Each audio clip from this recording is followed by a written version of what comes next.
le directeur de l'Organisation mondiale de la santé a répondu oui, que la Chine a fait des efforts. Alors, évidemment, il faut savoir qu'en Chine, compte tenu des relations entre la Chine et le monde occidental, il y a un vieux, je dirais, un vieux démon de l'isolement et de l'enfermement. Il a été surmonté, on peut le dire, parce qu'il y a eu l'expérience du syndrome respiratoire aigu, le SRAS, de 2002-2003, où dans cette épidémie, il y a eu des hésitations, ça s'est mis, la lutte contre l'épidémie s'est mise en place lentement. Là, non. C'est allé beaucoup plus vite. On a dit qu'au début, il y a eu une hésitation, peut-être parce qu'on n'avait pas mesuré l'importance de la chose à Wuhan. Mais dès le 29 septembre, il y a eu avertissement par les autorités chinoises. Très vite, en 10 jours, ils ont fait le séquençage du génome du virus. Donc, on a su à quoi on avait affaire. Et on savait, et c'est un danger, qu'il est à 80% proche de celui du SRAS.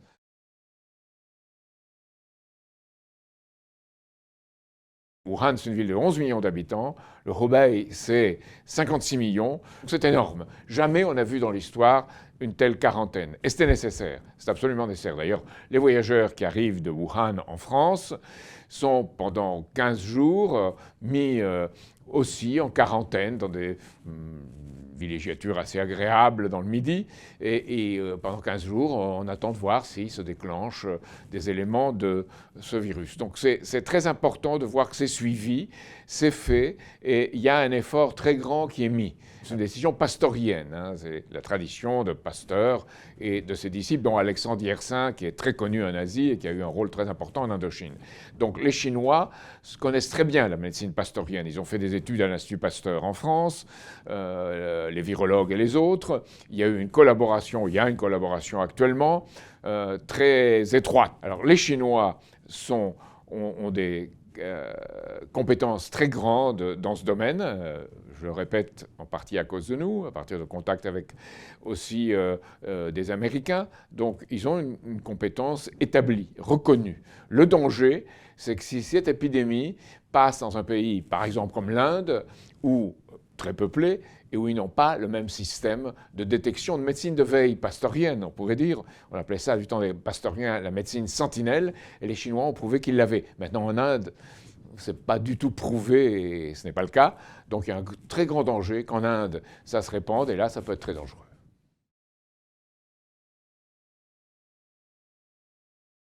Il y a d'abord des mesures à prendre dans le suivi de l'épidémie entre les différents pays. C'est fait.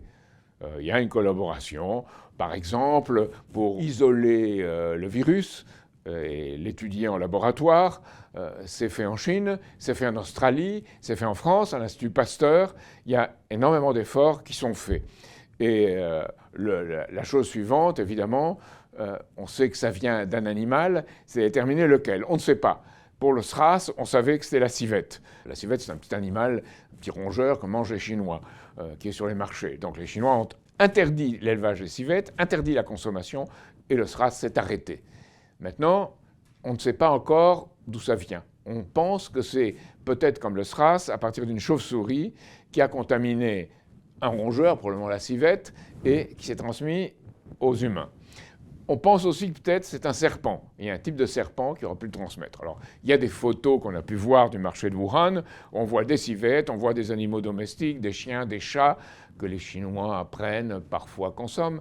Donc, il y a des serpents, il y a des civettes, il y a des chauves-souris. Ils font une soupe de chauves-souris. Donc, tout ça crée un milieu.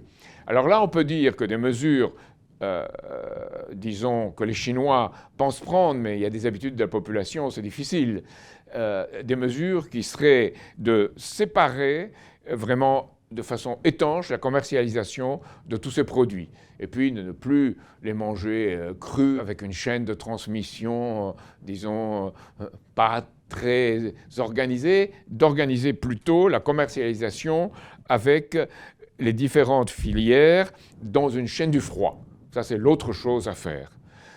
Et enfin, je dirais, chez nous, c'est tout l'effort qui est mis par nos propres organisations. Alors, c'est une coordination des choses, mais même chez nous, il y a un effort à mettre. C'est l'INSERM, c'est l'Institut Pasteur, et c'est quelque chose qu'on appelle ici le CNR, c'est le Centre national de référence pour les maladies des voies respiratoires. Et puis, il y a à l'Institut Pasteur quelque chose de très intéressant qui s'appelle la cellule d'intervention biologique d'urgence. Alors, elle intervient partout dans le monde, très rapidement, et ça a été inspiré par la bioforce de Charles Mérieux, qui a été un grand pastorien, le docteur Charles Mérieux, à Lyon, et Alain Mérieux, son fils, a poursuivi ses relations avec les autorités chinoises.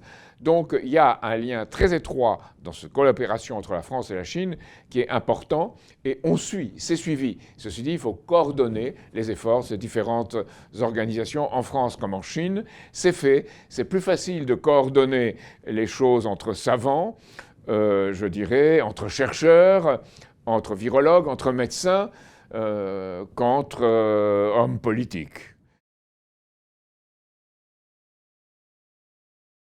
Oui, ça, il faut arrêter ça, parce que ça n'a aucune raison d'être, aucun racisme n'a de raison d'être. Mais un racisme anti-chinois en l'espèce, compte tenu des efforts que fait le gouvernement chinois, compte tenu du comportement de la communauté chinoise en France, ça n'a aucune raison d'être. Il faut arrêter ça. C'est mon message, celui-là, social. Et on l'a vu, ce racisme chinois à la Courneuve, à Aubervilliers. Il faut arrêter ça. Et je pense que le gouvernement français et les instances, disons, de santé publique doivent le dire de leur point de vue, parce que, compte tenu de la gravité possible de cette épidémie, qui peut devenir une pandémie, rien qui puisse détourner les efforts de la coopération et du travail en commun, rien de cela doit se produire.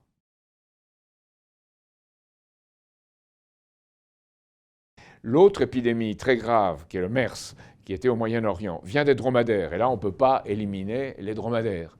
Donc l'épidémie apparaît, réapparaît, disparaît. Le taux de mortalité du MERS, c'est plus de 30%. Alors que le SRAS, c'était à peu près 10%.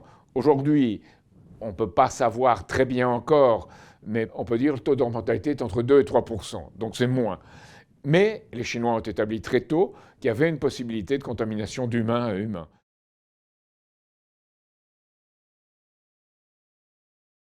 Un remède, il n'y en a pas. Aujourd'hui, c'est un virus. Il faut prendre des précautions, se laver les mains, se moucher dans son coude pour ne pas que ces émanations se répandent dans la nature et puis atteignent d'autres êtres humains. Maintenant, il y a des recherches qui sont faites. Et la première, la plus intéressante, c'est de dire, voilà, on empêche le virus d'interagir avec les cellules qu'il cherche à coloniser. Donc ça, c'est une première chose. Il y a une piste. Après, il y a une deuxième piste, c'est d'utiliser certains antiviraux qui déjà existent, comme le Remdesivir, qui est américain.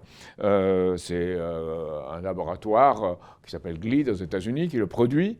Et là, on a testé un peu contre le MERS. On n'a pas fait des tests humains, mais on a testé sur le MERS, on a testé sur le SRAS, et ça a l'air de produire certains effets. Donc, on peut essayer. Il y a aussi tous les essais, on prend quelque chose qui est très spécifique, qui est le dérivé du vaccin de la rougeole. Et on l'utilise, et on voit comment, à partir de ça, on peut créer, en le modifiant génétiquement, quelque chose qui va arrêter le virus de ce coronavirus. Alors, il y a un danger, un grand danger, il faut le dire, c'est que ce virus mute. C'est pour ça qu'il faut arrêter très vite sa possibilité de se répandre. Donc, c'est pour ça qu'il faut très vite faire une quarantaine et arrêter que ce virus puisse se répandre. Et là, évidemment, il faut aller très vite aussi sur l'animal facteur et l'arrêter, il faut le rechercher. Et alors en prenant toutes ces mesures qui sont pastoriennes, c'est à la fois une médecine de vaccin, une médecine de remède et une médecine d'environnement et de contrôle de l'environnement et une médecine de veille dans la propagation. Alors on dit que les Chinois, et ça c'est les progrès, ont très vite pu séquencer le virus en prenant les données, pas en faisant les recherches de laboratoire, mais en prenant les données avec la 5G, et qui sont allés beaucoup plus vite dans l'identification, le séquençage du génome du virus. Donc voilà. il y a toute une série de développements. Alors, le dernier, évidemment, c'est quels pourraient être les effets de l'électromagnétique sur les cellules et sur le rapport entre le virus et les cellules. Ça, c'est l'après-demain de la recherche. C'est dit, il ne faut pas ne pas le faire. Il faut le faire.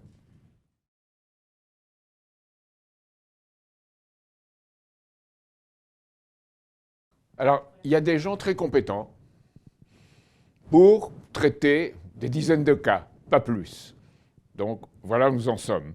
Il y a peu de chances qu'il y ait plus de cas, en tout cas de ce coronavirus, maintenant. Ceci dit, ça peut toujours arriver, on ne sait pas. Donc là, oui, il y aura un problème, parce qu'on n'a plus assez de lits dans nos hôpitaux, ou en tout cas plus assez de lits libres pour accueillir soit une épidémie, soit une grande catastrophe. Et c'est là le problème. Il faut toujours, dans les hôpitaux publics, avoir au moins 10-15% de lits libres capables de faire face. Ce n'est pas le cas des cliniques privées, mais il faudrait leur imposer, je pense. Ce n'est pas tout à fait fait actuellement. Donc il faudra avoir ça pour pouvoir faire face. On ne les a pas vraiment parce qu'on n'a pas mis l'accent sur les soins, on n'a pas mis l'accent sur le recrutement du personnel et aussi on a abandonné énormément de lits parce qu'on a créé une médecine hospitalière de journée, c'est-à-dire on reste moins à l'hôpital, mais on n'a pas pensé à ce long terme qui pourrait être quelque chose qui n'avait pas été prévu. Or, il y a toujours dans la réalité, à un certain moment, ça peut prendre plusieurs dizaines d'années, mais il y a toujours un signe noir, et il faut toujours être prêt pour un signe noir.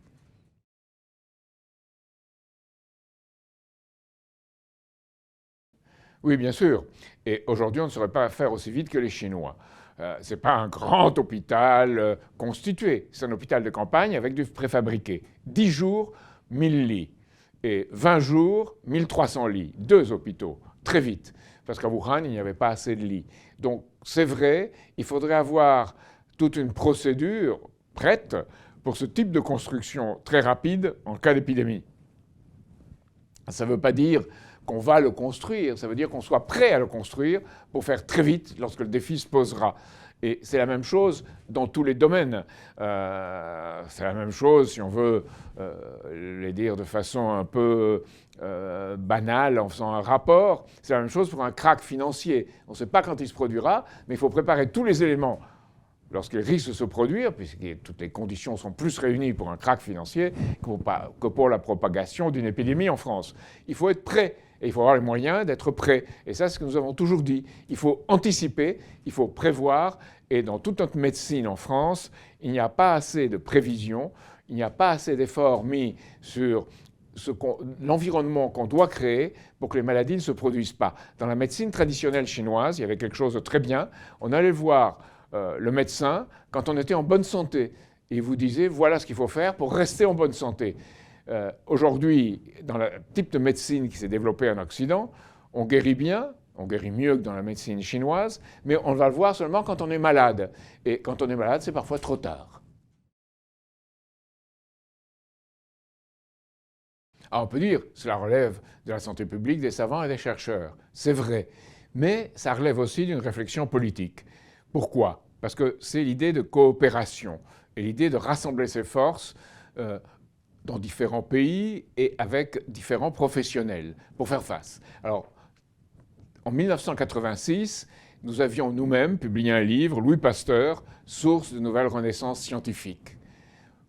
Pourquoi en 1986? C'était au moment du début de l'épidémie de sida. On avait dit il faut voir de plus haut, il faut voir de plus loin.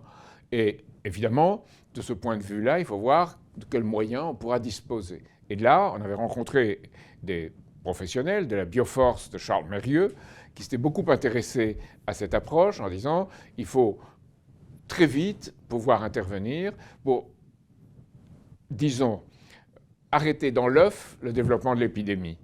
Et ça a été vrai pour toute épidémie dans l'histoire de l'humanité. Donc là, les Chinois ont fait cet effort. Ceci dit, il faut le poursuivre, remèdes, vaccins et tout le reste de la chaîne. Et c'est là que nous-mêmes, nous avions montré, avec à l'époque des collaborateurs qui étaient venus des États-Unis, qui étaient venus de Russie, qui étaient venus de France, montraient comment une discussion entre savants, entre chercheurs, entre professionnels, pouvait aboutir à une pensée dans le politique et dans la politique qui permettent de jeter les bases d'une coopération internationale au-delà même de la question de la santé publique. Et c'est là que ça devient particulièrement intéressant.